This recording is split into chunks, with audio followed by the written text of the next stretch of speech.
Welcome to Faith Over Fear, the Christian Pregnancy and Birth podcast. I'm Natalie Portman, a wife, mama, birth doula, and childbirth educator. And I believe God has a better way for us to experience birth, one without fear, striving, or self-glorification. If you're ready to stop feeling overwhelmed and instead trust the Lord more deeply in pregnancy, birth, and motherhood, you're in the right place. Here you'll find inspiring birth stories, biblical encouragement, and practical wisdom to help you walk in faith over fear during this beautiful and challenging season. Now let's get started. Hey there, Mama. I'm so excited to introduce you to today's guest, Gracie Clowe. Gracie is a faithful follower of Jesus and Mama who's currently in such a sweet season of life. She's got a toddler running around, and she's expecting another one this fall. She also serves as a student ministry associate at the Church of 1122, working with high schoolers. Gracie has such a beautiful story about surrendering to God's plan in motherhood, especially when things don't go the way we expect them to.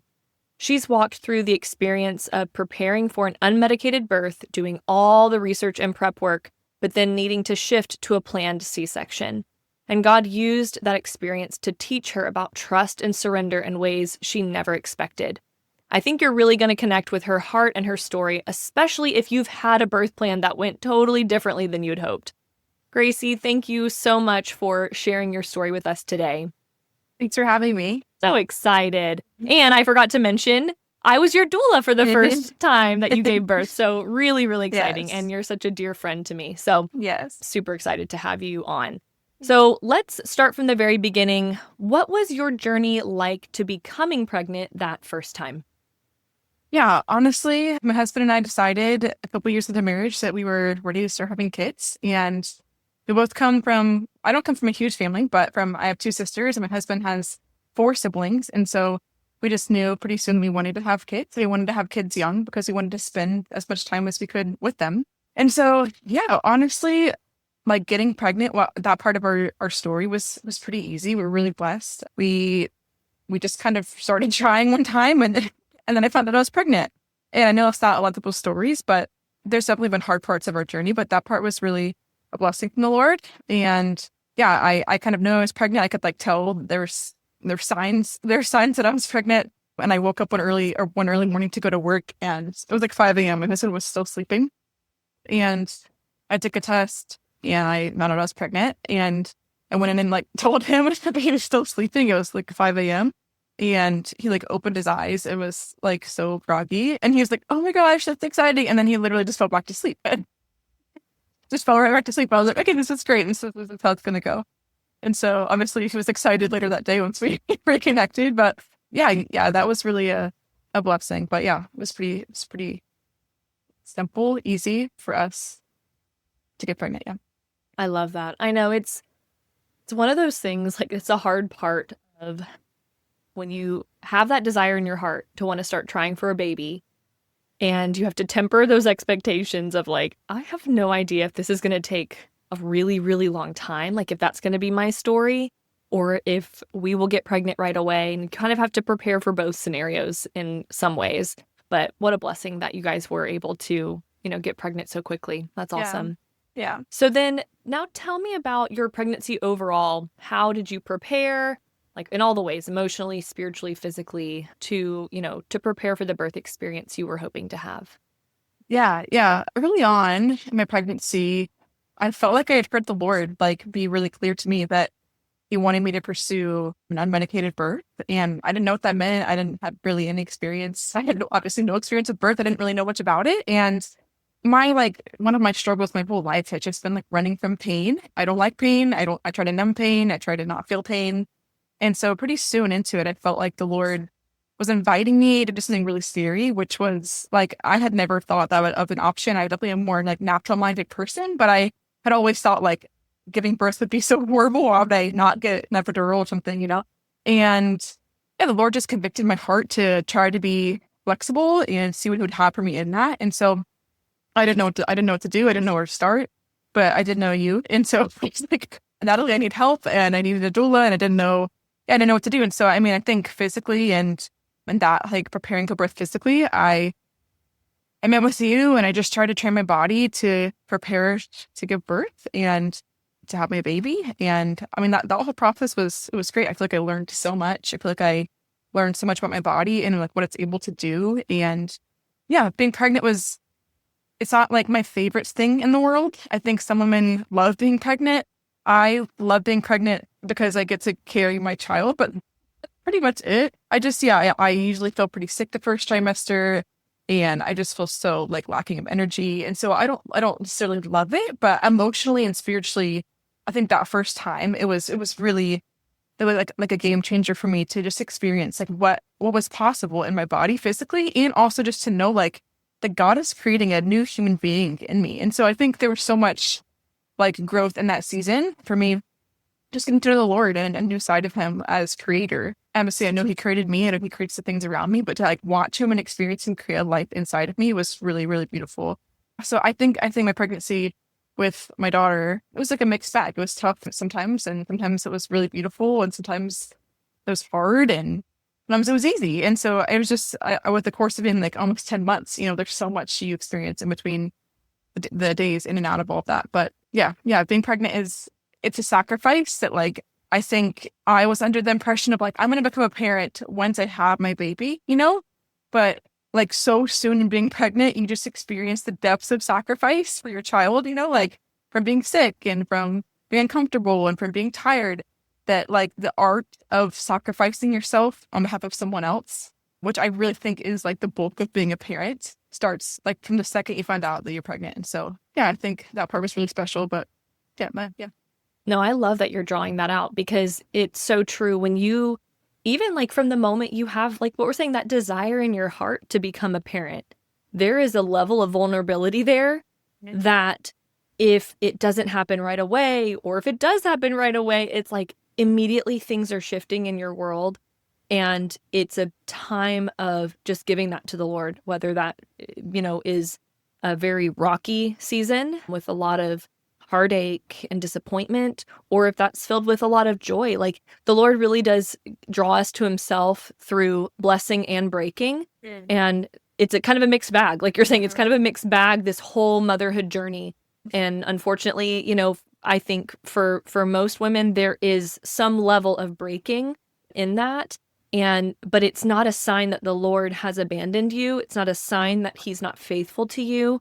Even the fact that like childbirth for most women, not all, but for most women is extremely painful is again, not a sign that like, oh, we just need to like avoid all pain because pain equals bad. Like that, I don't agree with that at all. I think pain can sometimes be an invitation for us to go to the Lord and say like, I don't know what to do with this. Like, okay, straight talk, a couple like minutes ago, screaming at Ellie because we are having a bad day today. Like we are both, me and Ellie are both having a bad day today. And I can choose to be like, this whole day is ruined because of these fights that we're having today. And clearly there's something wrong with me as a mom. And just everything is broken and everything is screwed up. And I just don't want to be a part of this anymore. Like I can so easily go to that. But then as I was doing dishes and preparing to get on this interview with you, I was just like, the Lord was just like, Natalie, just bring this all to me. Like you can bring all your crap to me. Like I can handle that. And you can go to the Lord and say like, this stuff that I'm going through is not my favorite. Yeah. I don't like being pregnant sometimes. It is really hard. And the level of sacrifice is sometimes it feels like too much. But he is so faithful. Even when we are not in a place where we can even like see that or receive that or perceive that, Yeah. So yeah, thank you for sharing that. That's beautiful. So now let's shift a little bit more into like your birth story. And, obviously we're talking about how you were preparing for this unmedicated birth experience, but then you found out that there were some things going on. You needed a scheduled C-section, which obviously was so different from what you were planning and expecting. But can you walk us through how that all unfolded and then how you were feeling during that time? Yeah. So up until this point, like I've kind of explained, like, yeah, I was entering into maybe it's my second trimester and I was just figuring out all the things of being pregnant and starting to get really excited to have our baby and getting closer to giving birth. And up until this point, there was no issues. There was nothing that was like concerning or anything. And yeah, as we got maybe to like late 20s, early 30s, like weeks of being pregnant, my doctor was just letting me know like your baby's breech and there's plenty of time to turn. They usually turn by, X amount of weeks, and I had plenty of time to go. And so yeah, I was like, that's fine, no worries. Like, I'm sure this will happen. And, I think people have different experiences with having a breech baby, but like my OB was like set on the idea, and I really trusted them in this, that like if I was gonna have a breech baby that I wouldn't deliver vaginally, I would have a C-section. And so, but I was just convinced at that point that she was gonna flip and everything was gonna be fine. And so I started to do all the things that would get her to turn, Eastern, Western, like whatever it was. Like I was laying on an ironing board on my couch upside down and like on my bed. Like I remember one of my closest friends and I shared an office at work. In the middle of the workday, I would like get on my swivel chair and flip upside down and like do the whole, and she would like hold my legs up for me. It was a whole, I did it every day. Like we were just trying all the methods. I like did acupuncture and all sorts of different things, like seriously every end of the spectrum to try to get her to flip, things that everyone said worked. I was playing music on the bottom of my stomach to think maybe she would listen. Like it was just like, sometimes I think back on it like it's a little silly, but I was like, I got to the point where I was starting to get a little bit desperate. And yeah, at that point, maybe we were in the early 30s and she still hadn't flipped, and they're checking every appointment. And so, yeah, the next thing I could do was go into the hospital and try to have them turn her and what they called an ECV. So like an external cephalic version, I think it's called. So they're doing a version to try to move her manually. Natalie was there with me. And yeah, that usually was like a last ditch effort to try to get the baby to flip. And my doctor had said that they had really, really great success with it.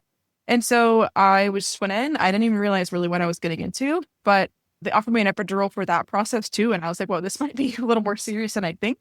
But I was like, no, I think I can handle it. I'm going to start practicing all the things I'm trying to put into practice anyways, with the breathing and body and the trust and all that kind of stuff. And so yeah, we got into it, and I just like looked up, and there was my OB and my OB doctor and my midwife were both fully on me trying to like maneuver my baby down, like head down. And it was very painful, which I just didn't expect. But I mean, yeah, it was very painful, and when it didn't work. And so we tried to move her and she wouldn't move. And I like remember like looking down and like I could see her whole body like formed on my stomach because of how they were trying to move her. And she wasn't budging. And she started to go into like a state of stress. Her heart rate started to rise, and they just told me like this isn't probably the safest decision anymore to try to pursue this. And so you could take the next couple of weeks and keep doing your things and see if she'll flip. But we don't really think this is the best choice for her safety and for yours. And so that was like my last ditch effort. I think I continued trying all the foolish things too after that. But I really got to the point a couple of weeks out, maybe 37 weeks, where they told me like, I think your only option at this point is to have a C-section. And yeah, I think by that point I had kind of started to come around to the idea that like she wasn't going to move. I mean, it's like we tried everything and it hadn't worked. But I will say, like, I was definitely really confused. I was confused because I felt like the Lord was the one who had told me, like, and invited me into like a specific kind of birth that he wanted me to have. And he was the one who could be in control in this moment. And so if he wanted me to have that kind of birth and he had the control to move her, the ability to move her, like, why wasn't he? Why wasn't he doing it? It was confusing. And I was just, yeah, I think confusing is the best way to describe it. Like, I wasn't necessarily upset. I was just like, God, why'd you lead me down this road to then not fulfill what you'd have me like prepare for? And yeah, so I ended up getting to 39 weeks and had our daughter via C-section, and it was great. Honestly, it wasn't horrible. And I think I was just telling my OB this a few weeks ago when I was talking to her, because I'm pregnant now, and she was saying like, everyone who tells her they had a C-section just says how horrible it was and how they don't want to do it again. And to be honest, like, I'm not sure I would never, to be honest, I would say like, I would try to have it back in the future, and I'm going to try. But my experience of having a C-section really wasn't like horrible. It obviously wasn't one I had planned, but it wasn't horrible. And it was what God had, it was what he had planned for me in that time. And looking back now, there was things that I had no idea. I had no idea what caused this. I now know the reason as to why all this happened physically, which I can get into later, but like, there was physical reasons as to why she couldn't move, and I didn't know. And so yeah, I ended up having a C-section, and it was good, and it was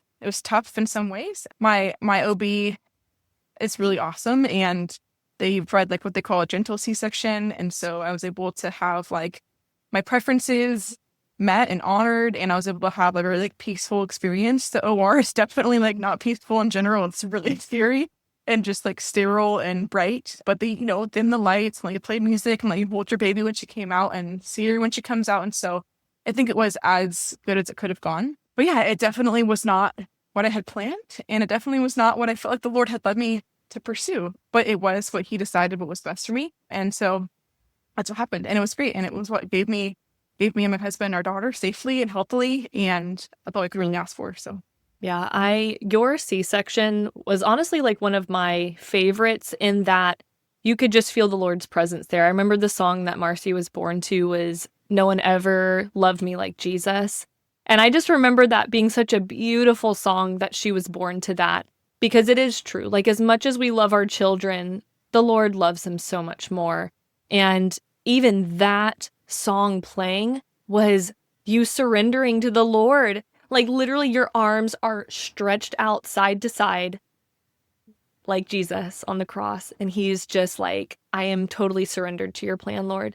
This didn't look the way I thought. The disciples, when Jesus was being crucified and died on the cross, were like, what the actual crap is happening right now? This is not at all what we expected, not at all what we had prepared for. And that's what the Lord had allowed. And I think when we are in a season like that, where we are so utterly confused why the Lord allowed certain things to happen, it's because sometimes this side of glory, but sometimes not, we will not see the full story and we will not understand why certain things happened. But no, I am so excited for you to share the kind of backstory behind why Marcy wasn't flipping, because this like blows my mind. So please share all of the things pertaining to that, because this is so insane. Yeah, Marcy was born and she was incredible. We love her so much. Right before her first birthday, my husband and I actually found out we were pregnant again for a second time. And this was a big surprise. I was not trying. We were not trying. And we had no idea. But I found out I was pregnant, and, this will be the second time around. And so we were stoked. We were excited. We knew what to expect. And yeah, we had known we were pregnant for 2 weeks, and right around Thanksgiving, we lost the baby. And so, yeah, well, we knew around Thanksgiving, and then actually on our daughter's first birthday in early December, was when we lost the baby. And it was really horrible. It was, I think, one of the most like unique griefs I've ever, like pains and grief I've ever experienced. Obviously, like, I believe that life begins at conception. And so I believe and know that we had a baby, and, we don't know if they were a boy or girl, and we don't know what their life would have looked like, but we had a baby, and they didn't make it, and it's pretty unexplainable.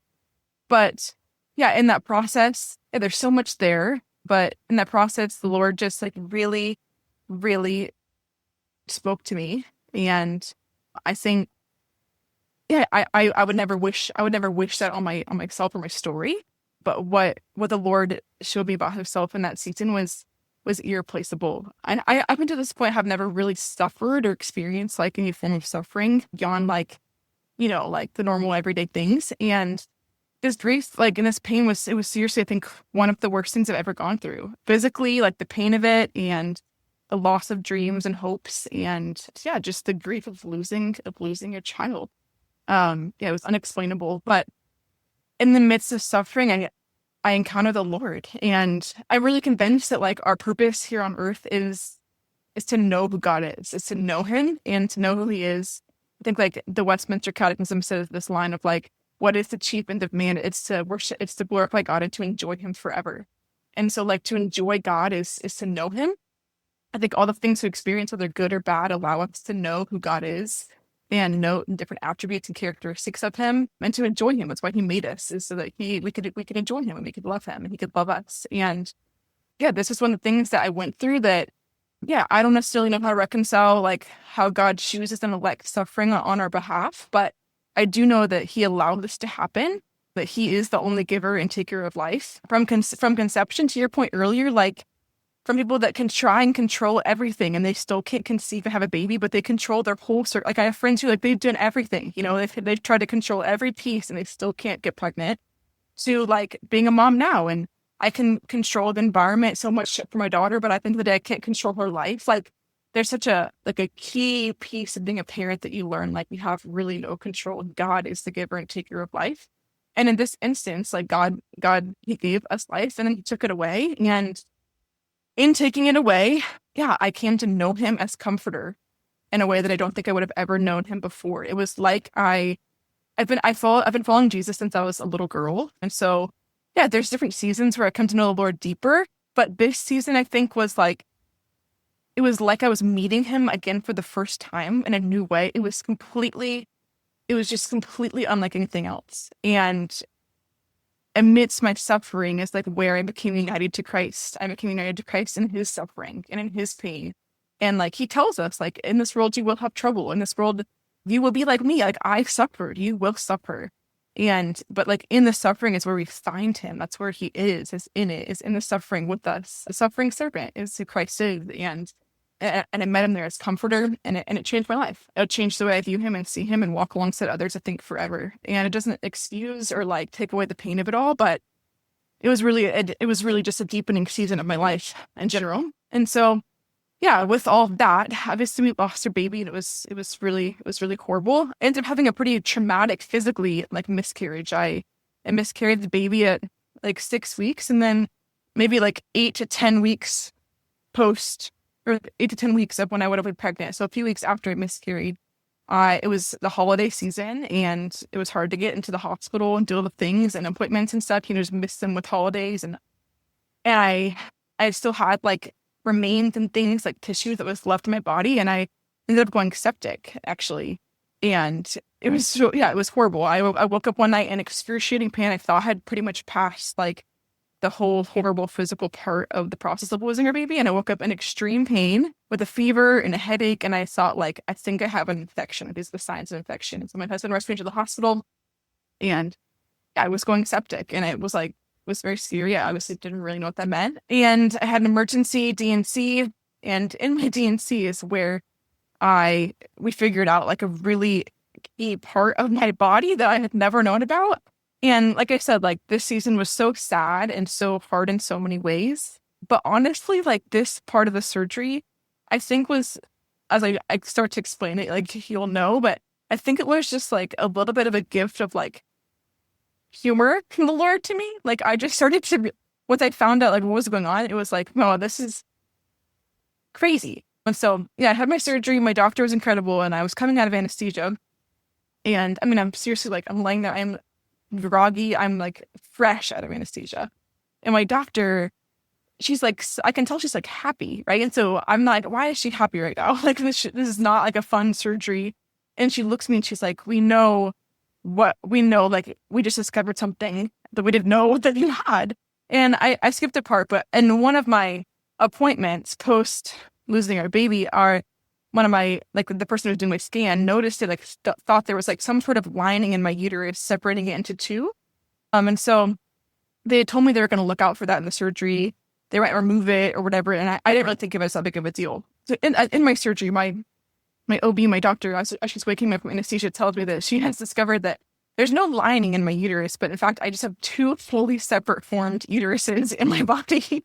Which is like, that's why I say it's like, it was like a humorous gift from the Lord, because there was nothing fun about the season at all.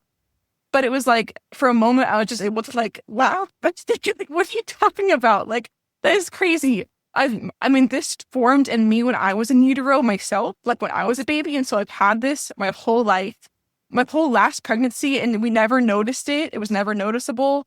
And yeah, and so that was obviously really crazy. Since then, I've like met multiple women who have the same thing, which is crazy. And yeah, all that to be said, like through the pain and the heartbreak and the physical like trauma of the septic, like all of that, the Lord like allowed me to start to piece together like so much of my story all in one, which was like, I was so concerned when I was having Marcy, why isn't she flipping? Why isn't she training? Why doesn't she have enough space? And at this point, I was able to realize like, my uterus is pretty much, well, there's two of them, but they're pretty much like half size as they should be. And so what was like really I thought was a problem as to why she wouldn't turn actually was like a full-blown miracle that my first daughter, Mercy, like even grew full term because she was in a space that was like very small.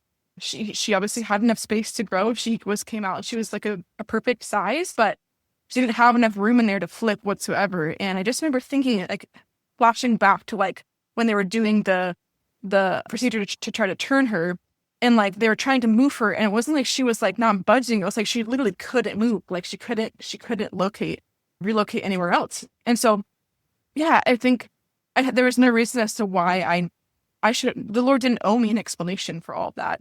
But in learning about my body, it answered that question of like, oh, she's actually like, it's actually a miracle that she grew in here perfectly fine, and there was nothing wrong with her at all. And I had no idea. Like I had no idea the whole time. And it just taught me so much of like when I think I know what's best, like God sees, and God sees it all.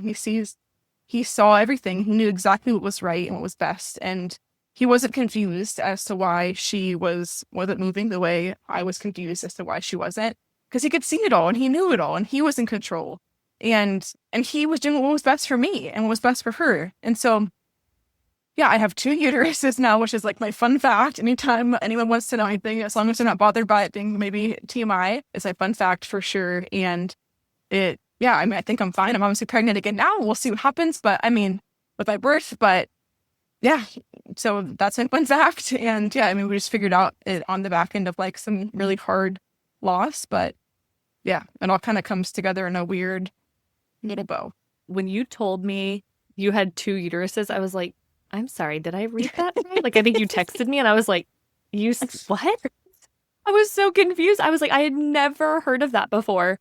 And then, like, was it you and, like, the OB were, like, joking, like, you could have 2 sets of twins, but, like, in each, uterus, and, like, just the crazy possibilities of, like, or just having 2 babies, 1 in each uterus. I mean, it's, like, insane, the things that could happen in your body. But, so gracious that the Lord had it in your story to kind of shed some light on why maybe that happened. Is just insane. Yeah, you're right. Like, he doesn't owe us an explanation. He doesn't. He is so perfect in his plans, and it's almost like when you're trying to explain to your child, like, okay, we're gonna do this, that, and the other, and they're like, why are we doing this? And you're like, there's too much for me to even get into why we're doing this the way that we're doing it. Right. And I feel like when we have that childlike faith with the Lord of like, I would love to know all the answers. Like, that's definitely my personality. Like, I want to know all the answers. I want to know the why. I want to know the how. I want to know all those things.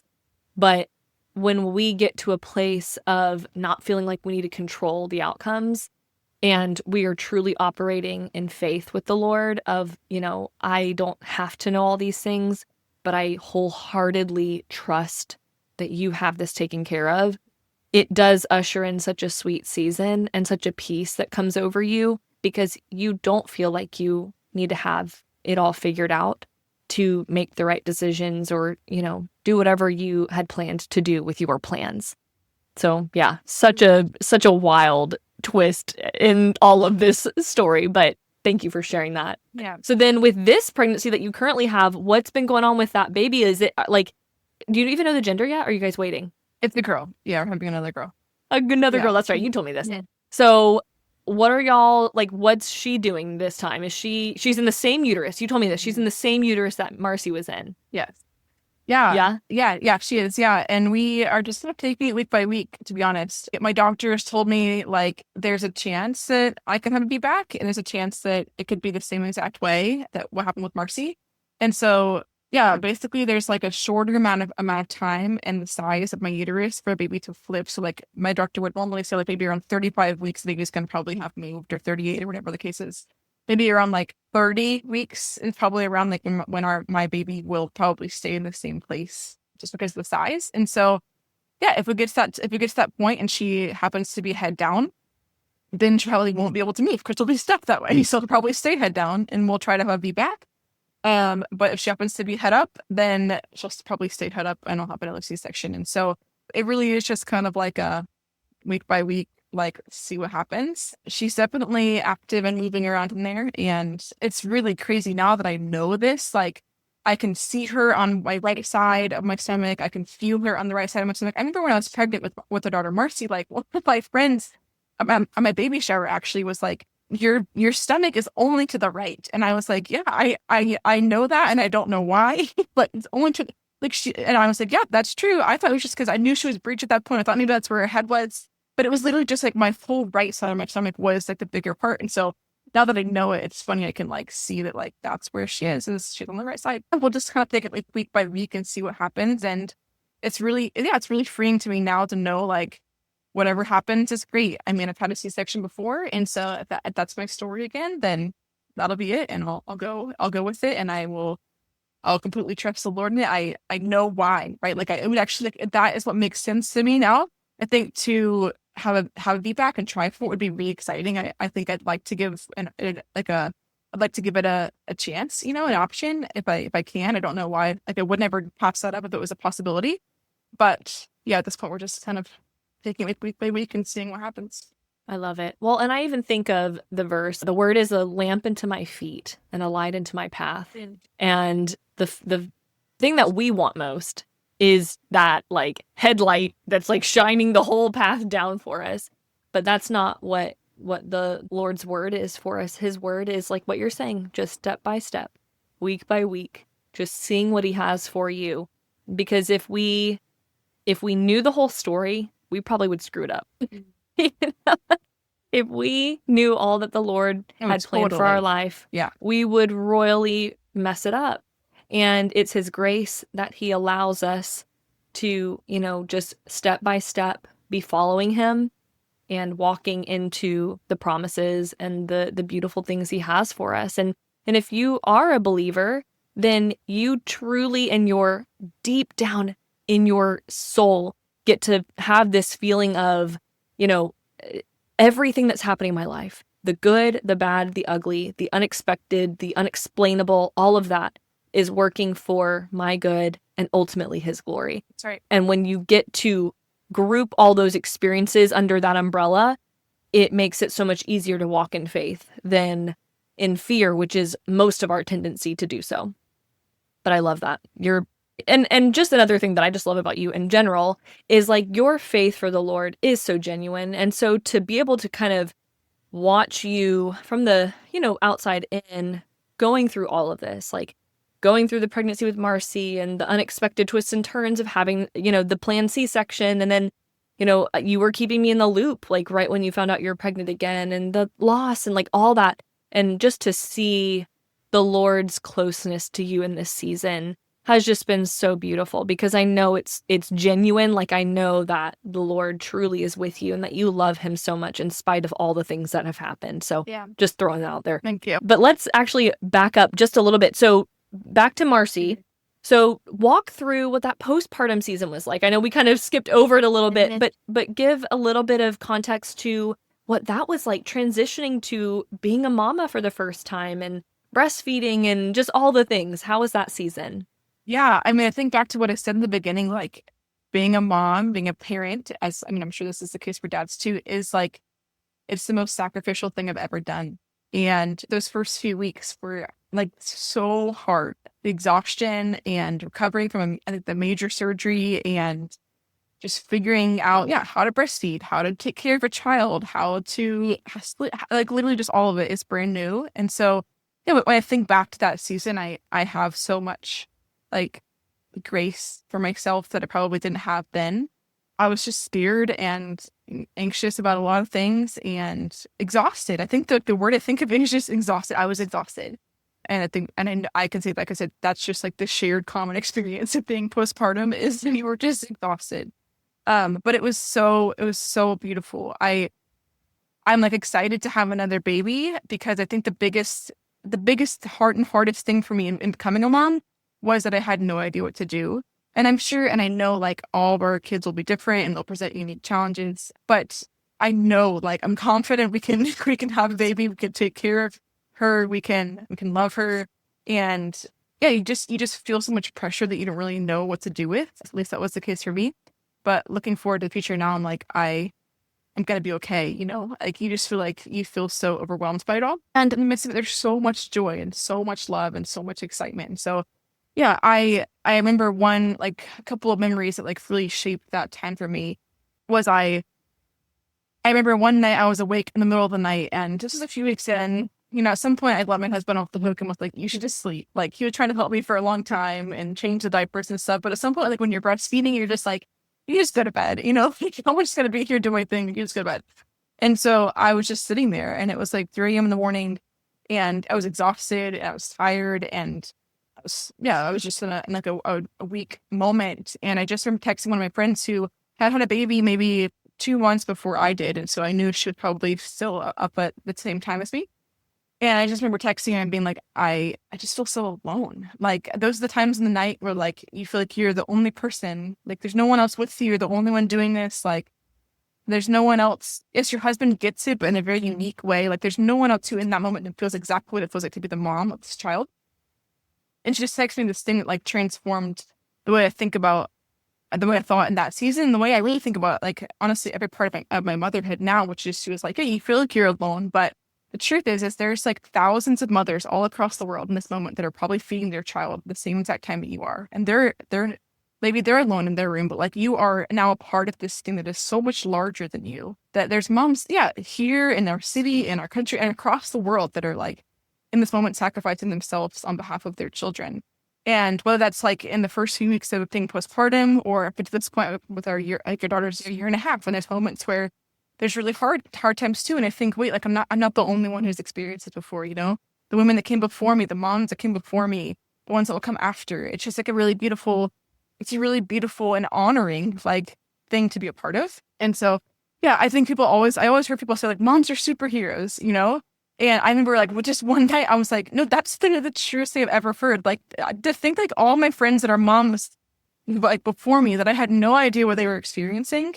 And now I'm like, I know what it feels like. And I literally am a superhero. Like, we are superheroes for doing all this. And obviously, like, as things change, like, things are so different. Our struggles and challenges now are very different than they were then. We sleep through the night now and all those things. But I think every season, being postpartum and every season of motherhood, there's just so much sacrifice. And to your point earlier, like, which was so beautiful about, like, seeing myself, like, lay down on the table having a C-section, about, like, being open and, like, modeling Christ on the cross. Like, I think that is such a really humbling posture as a mom, as a parent, is that you get a taste of what it feels like to sacrifice, to lay down your life for someone else. It's the hardest thing that I think you could ever do, but it really is the most beautiful thing. Like, that's what Jesus said. Jesus says there's no greater love than this, that one would lay down his life for his friends. And so, there's in the moments of parenthood and the moments of postpartum that are really tough. It's simultaneously, it's so hard and so much love. There's no greater love than that you would lay down your life for your children. And so, it was a unique season. And part of the things I kind of forget, and probably, like, self-preservation, my body just, like, forgets. And I'm starting to remember them now as I'm, like, trying to prepare to have another baby. I'm like, oh my gosh, those nights for so long. But it all comes in seasons, like, it didn't last forever. And so I think to answer your question, it was really fun and really so much love, and it was really hard all at the same time. That's beautiful. I recently saw somebody posted on Instagram, and it was talking about, was it Mary Magdalene who poured out the expensive ointment on Jesus's feet? Was it Mary Magdalene? I think it was Mary, the sister of Martha, but both Marys, yes. Okay, one of them. She, the one who had a sketchy past and, like, all the things, but she poured out this expensive ointment on the Lord's feet, and the religious people thought, what a waste. Like, this money could have been put towards so many other things, and blah, blah, blah. And their heart posture was so wrong. And then somebody posted, okay, so the world views motherhood, especially, like, I think of, like, the feminine movement, where it's like they view motherhood, being a stay-at-home mom, or, like, just really sacrificing for your children. What a waste. Mm-hmm. And the Lord says, what worship. And that struck a chord with me. Not that I think, like, you're only a sacrificial mom if you're a stay-at-home mom, but I just think about the motherhood journey and how even we can twist the sacrifice that we're giving of ourselves. Like, there are days where it comes so naturally, and then days like, for me today, it does not come naturally. It is like ripping me to shreds from the inside out to sacrifice, for my kids. But it is worship. It is absolutely worship to pour ourselves out for our children, to love them, to show them the love of Christ, and to ultimately show them, as much as I love you, like I've been telling Ellie this a lot lately, as much as I love you, nobody loves you like Jesus.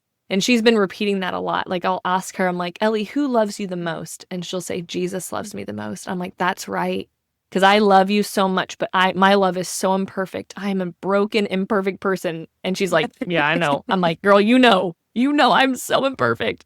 But Jesus loves you perfectly. And what a beautiful thing that we get to experience that perfect love, not in a perfect way that we expect him to love us or the way we expect him to express his love for us, but it is perfect love that we get to experience from our Father. And it's beautiful to like see that in your journey as well. Yeah.